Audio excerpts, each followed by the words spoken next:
it's Mike Tech BB, and I had a request out of the chat room asking about, you know, after you go and play a round of paintball, what are some good preventative maintenance things that you can do to your gun and stuff like that. So I'll take you guys through the checklist of a couple things that I do after I play to make sure that my gun's going to function properly the next time I go out there and play. One of the things that I really try to focus on when I'm out there playing is, are there any sort of problems that my gun might be having, or little subtle signs that the gun may not be functioning properly when I'm out there. And I know it's hard to do when you're out there playing, you know, your heart's beating and the adrenaline's going and this, that, and the other. But sometimes just picking up on just little subtle things while you're out there playing may kind of cue you into a possible problem with your gun a little bit later on. Is your gun breaking paint? Okay, any more than one ball broken per 2,000 rounds, in my opinion, is an excessive amount of breaking paint. Okay, my rule of thumb is most guns should not break more than one ball for every maybe 5 cases. Okay, that's about. If I'm breaking more than one ball for every 5 cases, something is horribly wrong with my gun.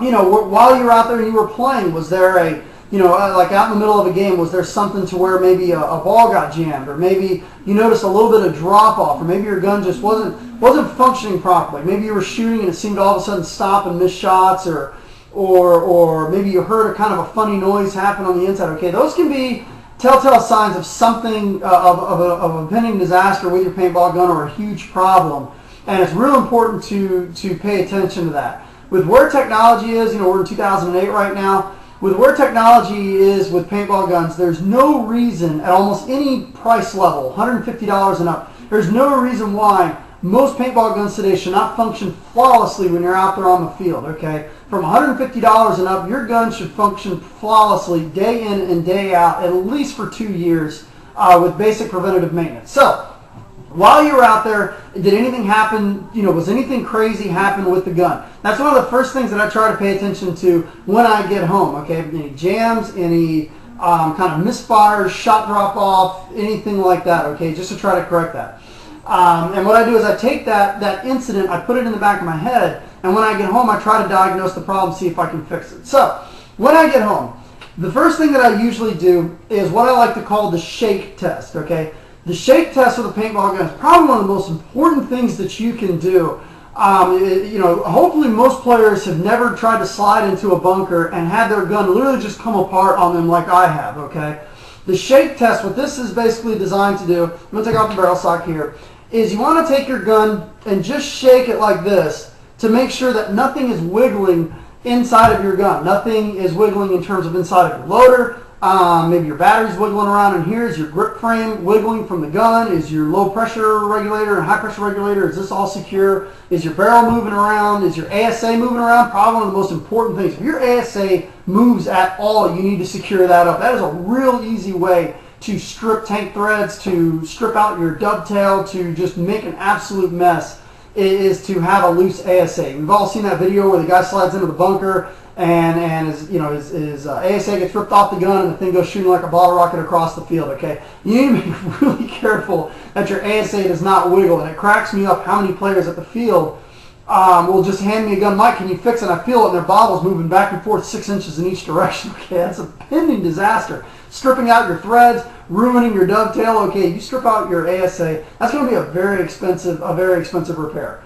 Now, you know, also, you know, is your trigger feel good? Okay, is your trigger pin loosening up? Many people that have owned shockers have realized, you know, all of a sudden their trigger pin wiggles out and then it falls out. It happens with a lot of guns. So the shake test is one of the most important things that you can do when you get home. Okay, if anything is rattling or wiggling or making any sort of noise, okay, you need to secure that up. Now, one of the things I'll do just out of habit is I'll remove my barrel off of the gun and just go rinse it in warm water. Okay, take it over to the sink, rinse it in warm water. If it's a 2-piece barrel, I take it apart and just rinse it in warm water and just let it dry, just air dry, okay? That removes a lot of the gelatin, a lot of the dirt, a lot of any sort of debris that's inside of the barrel. Make sure that your gun is shooting really good after that. The next thing I'll do is I'll take my loader off and I'll look down into the breech and see if there's any sort of gelatin or anything like that. And if you have a gun, you know, where you can remove the bolt like this, take a look at the bolt, make sure that there is no paint residue or gelatin or anything like that inside there. Okay, this could possibly block your eyes.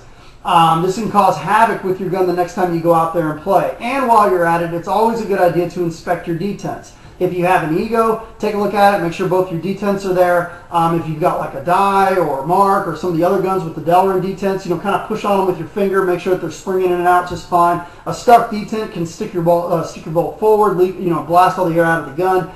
You can shoot it out of the gun. I've even seen detents that have come halfway out, the bolt goes forward and actually ruin the breech of the gun. So inspecting your breech and inspecting your detents is a really good preventative maintenance thing you can do.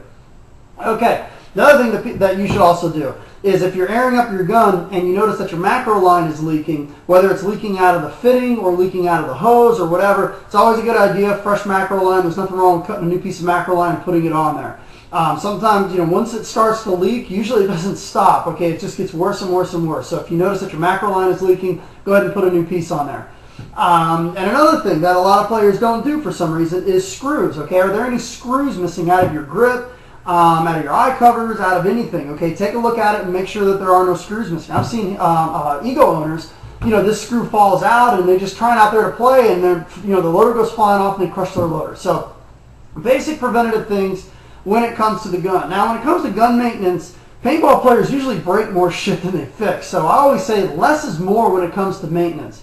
Most of the guns that are on the market right now usually don't need much maintenance, maybe once every 5 cases, which for most paintball players, that's about 6 months worth of play.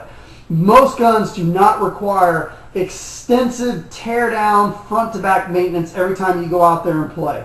I can tell you guys, I own all the guns, so I can tell you this, okay? Most of the guns do not require that kind of maintenance. So when it comes to maintenance, less is more, and you don't want to be completely hollowing your gun out every single time you go and play.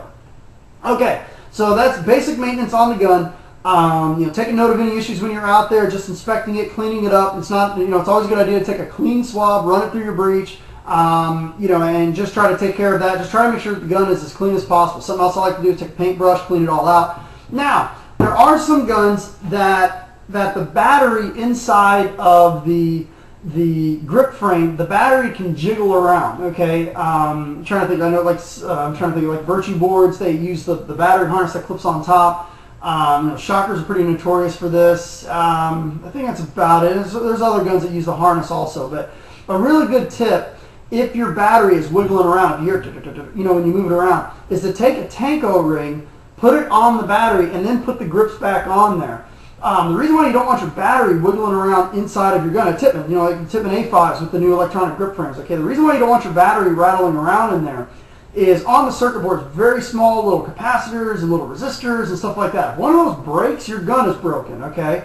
So by securing your battery will ensure, with an O-ring, stick an O, just take it, just lay it on top of it and put the grip back on there. By preventing your battery from wiggling around, what that's going to do is prevent your battery from slamming into the board and possibly breaking something off your board. Great tip. Take a tank O-ring, put it on the battery, close your grips up if your battery is wiggling around. Okay, so the next thing we're going to talk about is loaders. Okay, now this doesn't matter what kind of loader you use. If you're using a Velocity or a Halo or whatever. Okay, let's talk about loaders. This is one of the most important things. If your loader doesn't function properly, then it doesn't matter how your gun is functioning. If your loader isn't feeding paintballs, there's no paintballs going to get you your gun, and there's nobody going to be able to shoot at your opponent. Okay, especially with Halos and Empire reloaders. I notice a lot of players, their batteries inside of here will wiggle around also. What that can do is that can pop your 9 volts out if you're not careful. So what I like to do is I usually will take a business card, fold it back and forth like 4 or 5 times, and shove it up in there with the batteries to prevent the batteries from wiggling around. You don't want batteries wiggling around inside of your Halo or inside of your Velocity. Now, most of the time, Velocities do come with a little piece of foam to stick up there with the batteries. A lot of people will lose that, so what else can you use? Paper towel, cloth, even a little baggie or something like that, or Ziploc bag, cut it up a little bit and munch it up in there. Okay, you do not want your batteries rattling around in your loader. 1, they can pop loose while you're playing. 2, the shaking around can break your battery door. And 3, it's just, you can also break your shell. Okay, I've seen loose batteries slam up against the shell and crack things. So definitely make sure that your batteries are secure. And also, depending on what kind of loader that you're using, you usually only get about 3 to 5 cases out of your loader when you're out there playing. So once you hit 3 to 5 cases, just replace the batteries. That's a really good tip. So many people out there in the middle of the game, oh, my batteries on my loader died. There's really no excuse for that. So make sure that once you hit 3 to 5 cases on your loader, just take the batteries out and replace them. Not a big deal. And use good batteries too. These cheap batteries that are out there, they don't last as long. Okay, Energizers, Duracells, those are really good. So use good quality batteries, inside of your loader. Now, another thing is if you're using a speed feed, you need to take a look down inside your loader to make sure that no dirt or shell or gelatin or anything has gotten inside of your loader. It's going to eventually feed through your gun, and it's going to cause a nightmare when you're out there playing. So you need to make sure that if you have a speed feed, that you take a look down inside there. If you see this is all crusted and covered in dirt, okay, it's probably going to be a good idea to take apart your loader, clean up the inside, wipe it down with Windex and paper towel or something like that. Try to get it as clean as you possibly can.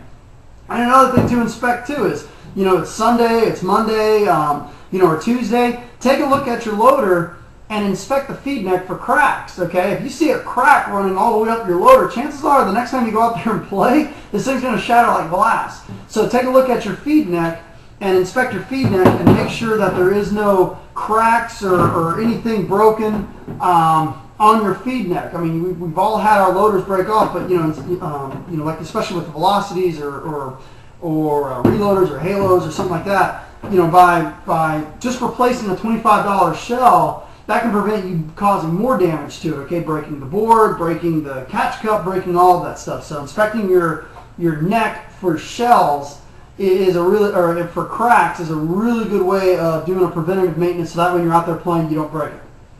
Okay, another tip with pods.